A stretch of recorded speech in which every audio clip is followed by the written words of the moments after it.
Greenwashing is everywhere, from supermarket shelves to corporate annual reports. But here's the questions. Are those sustainability claims worth anything without hard data to back them up? My guest today says no. And she's here to prove it. We're going to unpack what greenwashing gets wrong and how a new wave of climate tech is fixing it with science, not spins.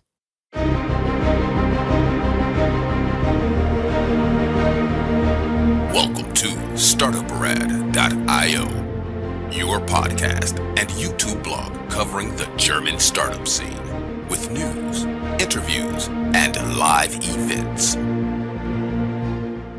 Welcome back to Startuprad.io, your gateway to the German, Swiss, and Austrian startup scene, bringing you the founders, investors, and innovators shaping the future. I'm your host, Joe Manager, and today we are diving deep into the world of climate tech, supply chain transparency, and why the fight against greenwashing is about more than just good intentions.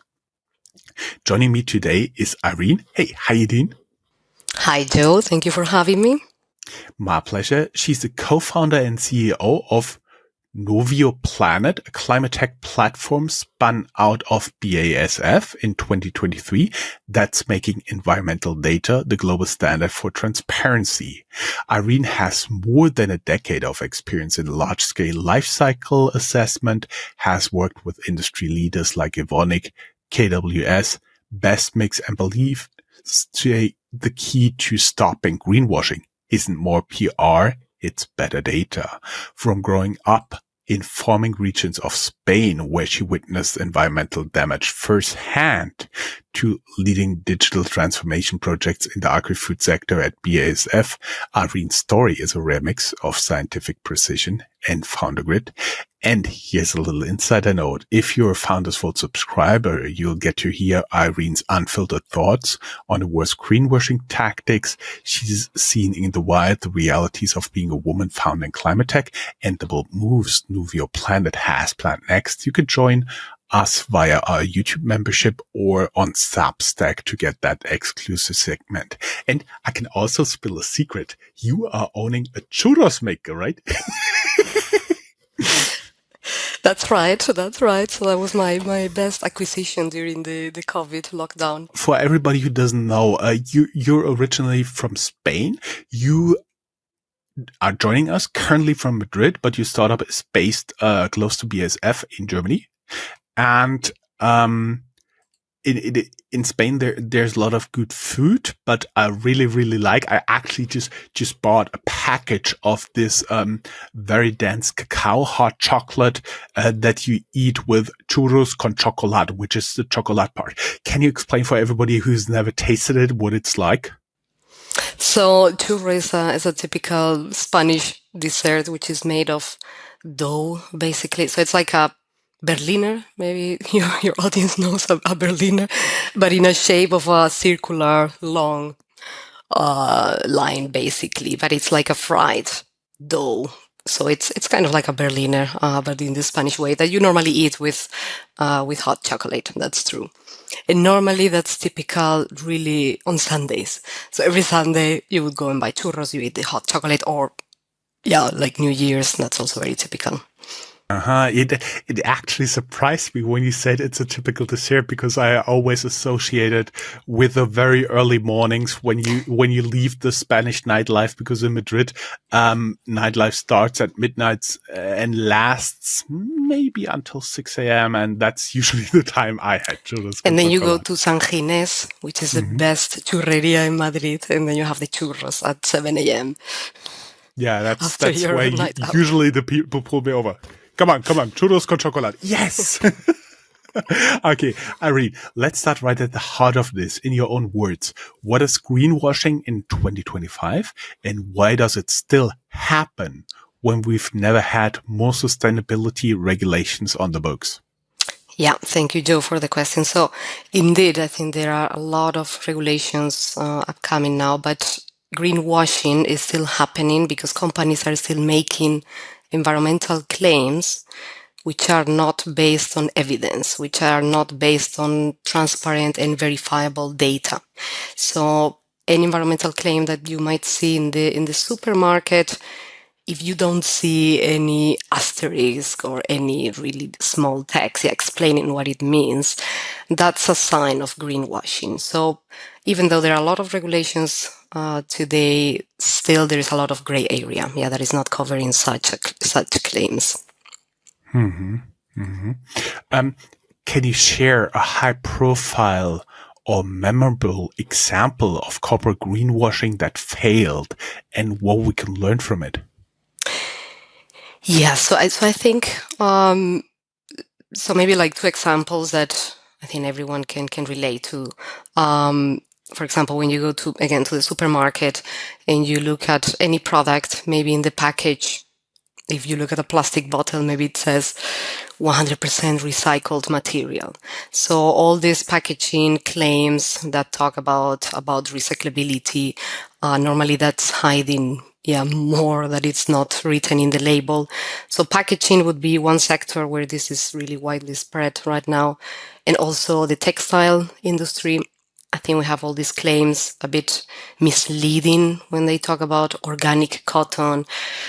Okay, this t-shirt reduce the water footprint in X region. So all these labels are related to our clothes that we buy. They can be really, really misleading still today.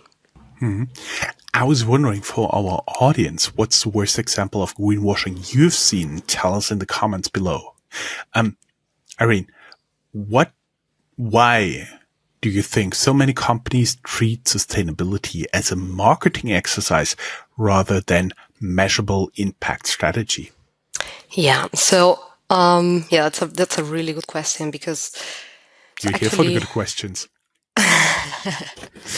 we are just getting started. So, I think that as consumers, that we are all consumers. So I think when the price and the functionality of the product is the same, then the consumer will always buy something that is coming from a company that is environmentally conscious. Yeah, so a company that has some sustainability or environmental related strategy. So I think companies still understand that because consumers are aware of the environment and are aware of the climate change. Who hasn't heard of climate change today? Then they would choose, this more sustainable, let's say, product over another one that has the same price and functionality. So it is very easy and cheap to have a marketing narrative over really embedding sustainability in the operations of the company to reduce waste, to reduce all kind of raw materials. So that's always the easy way, and consumers still value sustainability today, of course. Mm-hmm. And the missing link is data with Nuvio Planet. You said data is the missing link in sustainability. How does this apply to solving the greenwashing problem? Yeah. So let me give you some context here. So there was this study performed by the European Commission a couple of years ago, and they investigated all the sustainability labels that we find in the supermarket, which are 230 different labels that you find on the products. All these labels, what I said before about recyclability of the materials, all these eco, bio, organic. And what they found is that actually half of these claims, they don't have any data backing them. So they don't have any verifiable data saying like, okay, this is a bottle which is coming from recycled material, and here is why. So data and really at the product level, that's what's missing to verify and to make sure that it's a proper environmental claim.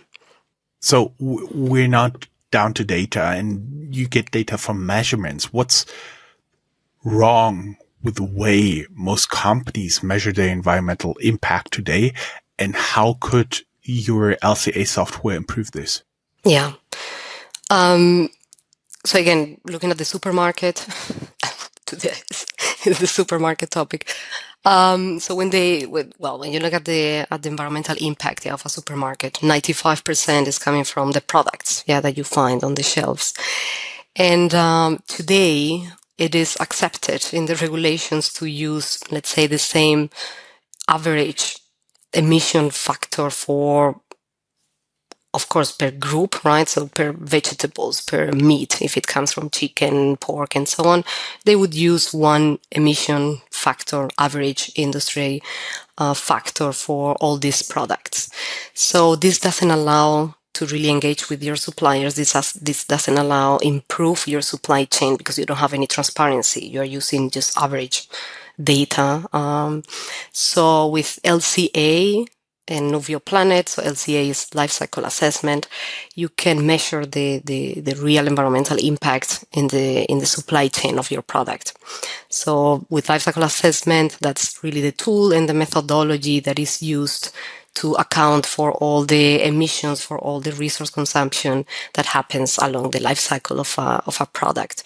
And this way you can find specificity and you can really see the real impact from your suppliers and at the product level. My understanding is it's the complete life cycle. So a lot of, like you've been talking about, for example, fashion.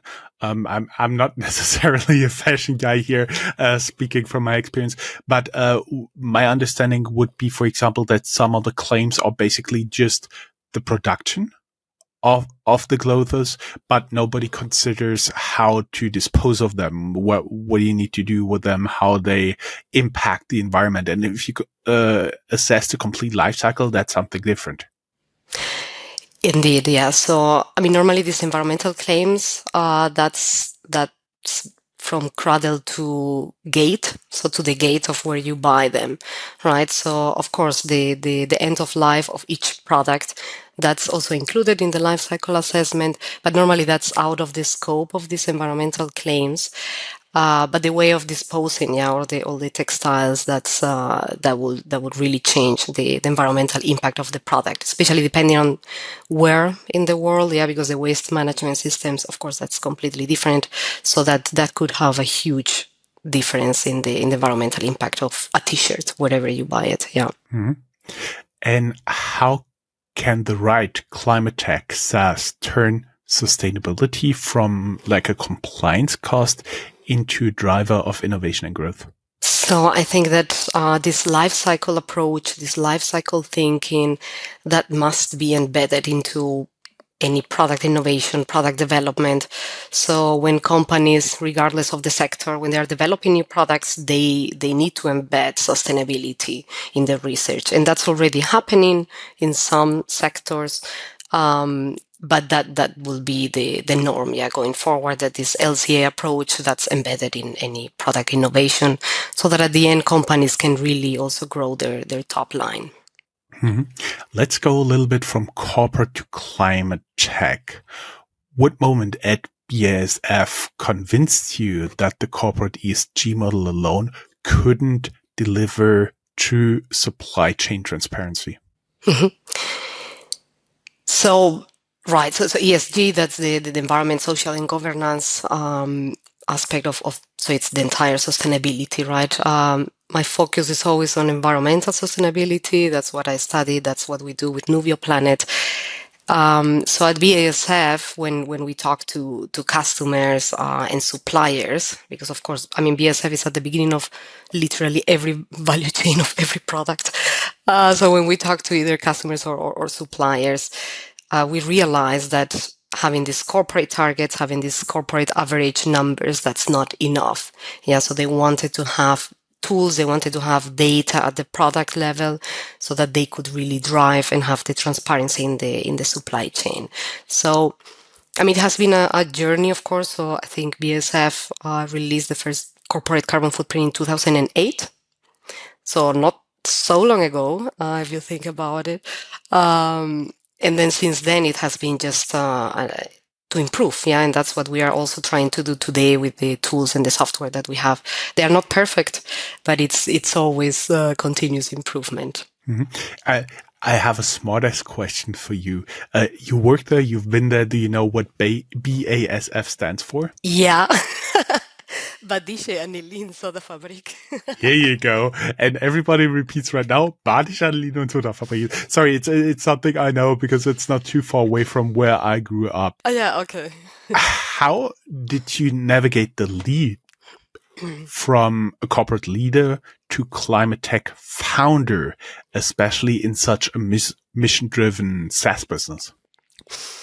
So I was really fortunate because for the past 2 years I've been part of this startup program at BASF, where we have grown Nuvio Planet, where I have met my co-founder, my current co-founder Jörg, and actually during these past 2 years.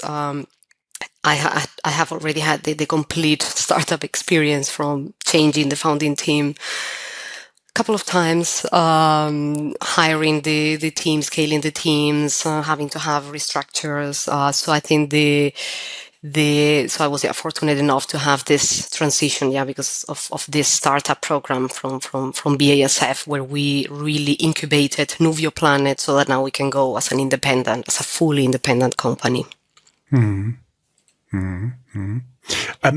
Guys, we'll be back with more questions after a short ad break.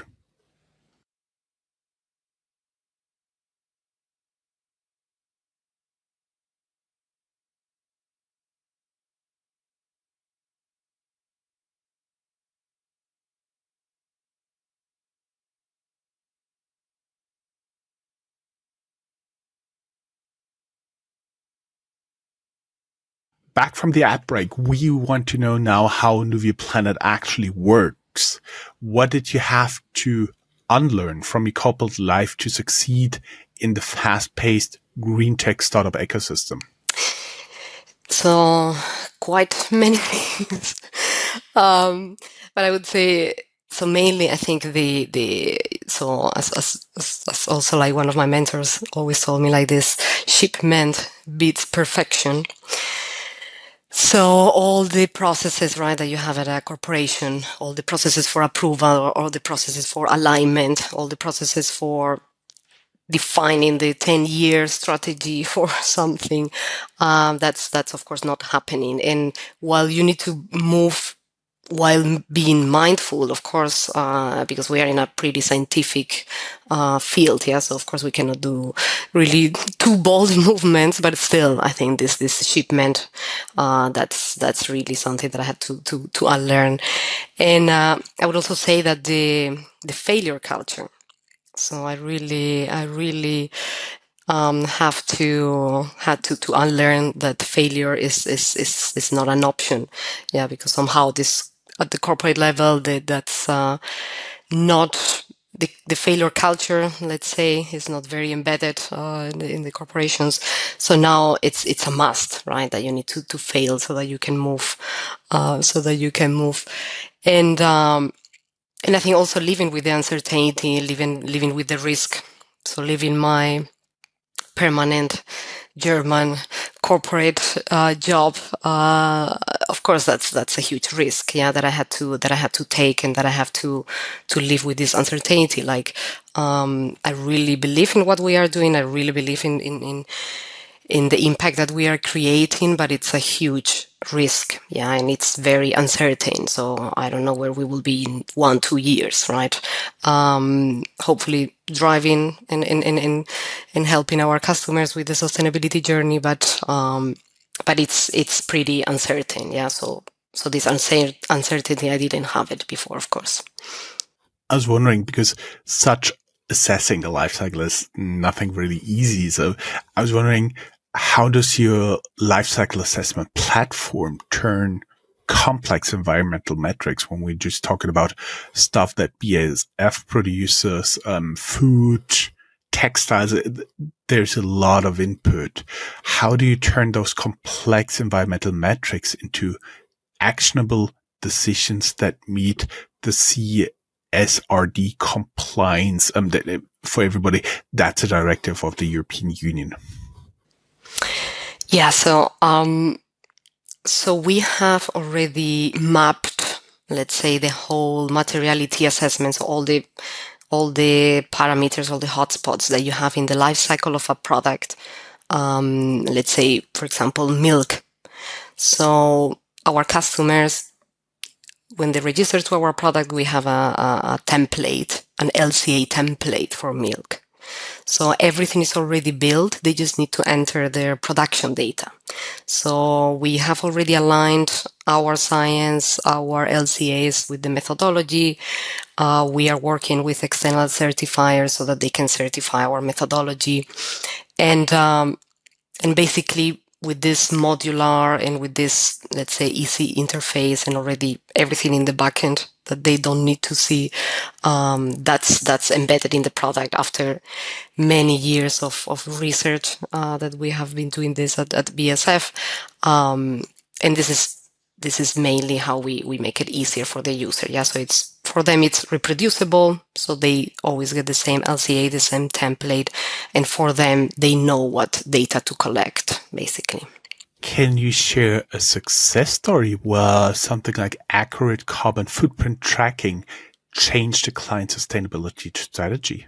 So I would say that I think the best example maybe that we might have is a customer producing milk, and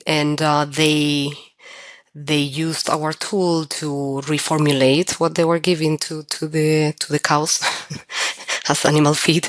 And thanks to our tool, they after several attempts, so I mean we allowed like multiple simulations, but then they could reduce the carbon footprint of milk by 8%. And then here, I mean, of course, it's not only based on sustainability. Yeah. So today, I mean, sustainability, it's an add-on, which in future it will become, of course, a must. But of course, when you look at the nutrition, when you look at the price, everything was better as well. And then on top, the sustainability aspect. And just to give you some dimension, because of course this 8%, that's a bit abstract. But if we would consider that this customer would apply this, let's say, new formulation to all the milk that they buy from their suppliers, this would be equivalent to 1 million passenger flights round trip from Berlin to New York per year. So that's all the amount of CO2 that could be saved because of this new strategy from this customer. That's a lot of time up in the air, especially considering that I do have a cousin who flies this route on a regular basis as a pilot. So that's quite an impact, especially if you can manifest it with something most people have experienced in their life. That's pretty interesting. And I also had to smile when we've been talking, when my wife later asked, how was your interview? Oh, it was great. We talked about churros con chocolate and a lot of milk. A lot of milk. The basics. Yeah, the important stuff. Let's go a little bit more serious and back to the interview. What misconceptions do clients have before working with you, and how does science-based sustainability data shift their mindset? Mm-hmm. So I think at the beginning, they all think that it's going to be really expensive and that it's going to take really a lot of time to do one LCA for their products. But then when we show the product, of course, they see like, okay, they can do it in hours instead of months that it would be the case with a consultant, and really for a small share of the price that they would pay if they would do it with an external party. So I think that's always the misconceptions. And I would say that also they think that they don't have the data, that they don't have what they need to do the LCA, right? So, and everything is in their systems. So of course, they know what they produce. So no one else knows better than the companies, of course, their production data. And I think with our platform, as I mentioned before, so we are aligning with methodologies, with standards. So we make sure, that everything is compliant, so that they don't have to do it themselves. Yeah, so they can rely 100% on our tool to be compliant with the methodologies. Mm-hmm. My understanding is also the use of Nuvio Planet software is driven in part by regulation. How is CSRD legislation shaping the sustainability conversations across Europe? and the agri-food supply chain? Mm-hmm. Yeah, that's a very good point. And I mean, there are a lot of updates regarding the regulations, and now the CSRD was again delayed or with the omnibus package. But in general, this is really shaping the conversation in a way that companies know that it's coming. So companies know that they have to report, and they are all preparing. But the reality is that, I mean, actually companies, they know that when they have the data, when they have sustainability data, when they have the real environmental data, this clarity will help them to really make better strategic decisions. So companies are doing it just to future-proof their license to operate, because regulations, okay, in 5 years they will change, right? We will have new regulations. But companies, they are really taking care of making sure that they have the data, and they are future proofing their data systems as well. By the way, when are your clients required to do those life cycle assessments, report this data? So the agri-food company, so that was delayed until 2026 now. So the first fiscal year will be 2025. So that will be the first year when they have to report. So they can, of course, use our platform to calculate the specific supplier footprint data. Mm-hmm. Mm-hmm. But just sorry, I mean, having Go said ahead. that, I mean, we have there are many companies that already report on a voluntary basis. So there are other frameworks like the SBTI. So the Science Based Target Initiative. So that has been around for quite some years already, and they are certifying science-based carbon reduction targets. So some companies, they have been already reporting this, so nothing changes for them. It's just that, okay, they have to do it now in a different reporting framework, but some companies, they have already been doing that, especially I mean, when you look at Europe, the biggest retailers, for example, they have already this voluntary reporting systems in place. Mm-hmm. From our audience, I want to know, do you think regulation is key to ending greenwashing, or will it take something else? Share your thoughts with us. Irene, if every company had real-time ESG data like tomorrow, what would be the first big change you'd seen in the global food system? Mm-hmm. Well, that would be a dream, because then we would see, we would see transparency. Yeah, we would see transparent value chains. We would see transparent data. We would see dynamic sourcing. So we would see really companies and consumers choosing low impact products. And that will have also an impact on the customers too. So they will reduce, the costs that they need and the human resources that they need for reporting, with all this, with all these new regulations, which is right now they're a bit freaking out, some of them, because they need to report. It's something that comes on top. They don't want to do it. They have to do it. So we, the tool providers, let's say, we try to make it easier, for them. As the last question, hitting almost exactly a 30-minute mark here. Awesome timing, by the way. What's your boldest prediction for the role of data transparency in climate tech by 2030? So I would say that environmental data must be as important as price and nutrition.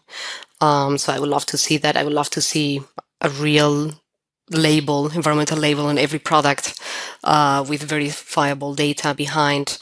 And I would like to see really a lot of interconnected systems. So nowadays it's very difficult still to connect to software and to connect to different systems.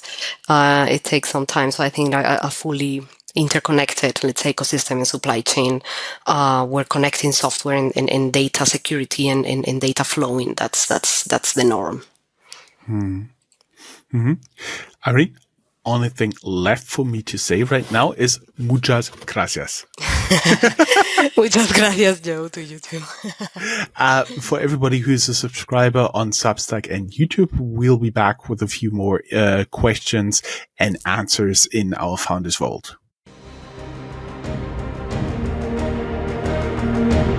That's all, folks. Find more news, streams, events, and interviews at www.startuprad.io.